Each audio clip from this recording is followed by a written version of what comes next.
Today we're going to be talking about two different types of impalement. An impalement is an object that punctures the body's soft tissue and is still embedded. The first rule of being impaled is to never remove the object.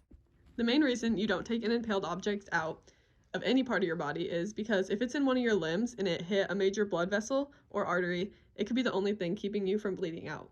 And if it's in your eye and you remove it, it can cause further damage in the eye. Another important step is to make sure that you call 911 and that the person remains calm. It is important that when you are assessing your impaled victim, you check for signs of shock. Shock is progressive, which means it gets worse over time, so you immediately need to go to the hospital if you suspect shock.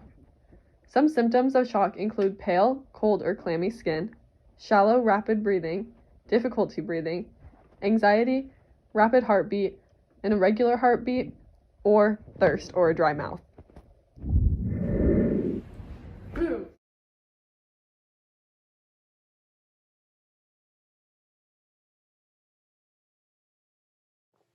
When wrapping an impaled object in the arm, the first thing you do is take 2 pieces of rolled gauze and put it on both sides of the object to stabilize it.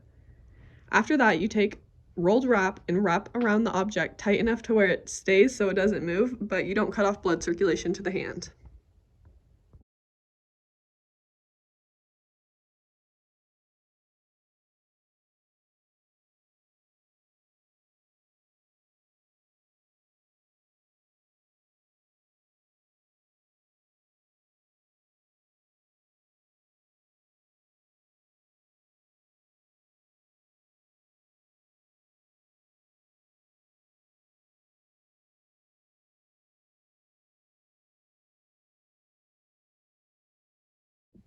One way to check if you've wrapped an arm too tight is by checking for capillary refill.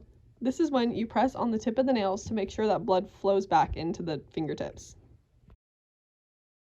Now we're going to go through the steps of what to do if you have an eye impalement. The first rule of being impaled is to never remove the object. When wrapping the head, you need to make sure that you wrap both eyes because your eyes move simultaneously. This means that your eyes both move at the same time.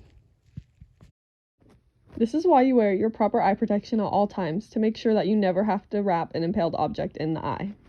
You're going to start with covering the uninjured eye with a 4x4 with medical tape on it. After that, you take 2 pieces of rolled gauze and put it on both sides of the object in the eye. After that, you have to take a cup and put it over the rolled gauze to make sure that the object doesn't get further impaled in the eye. After that, you're going to take rolled wrap and wrap around the whole head covering both eyes.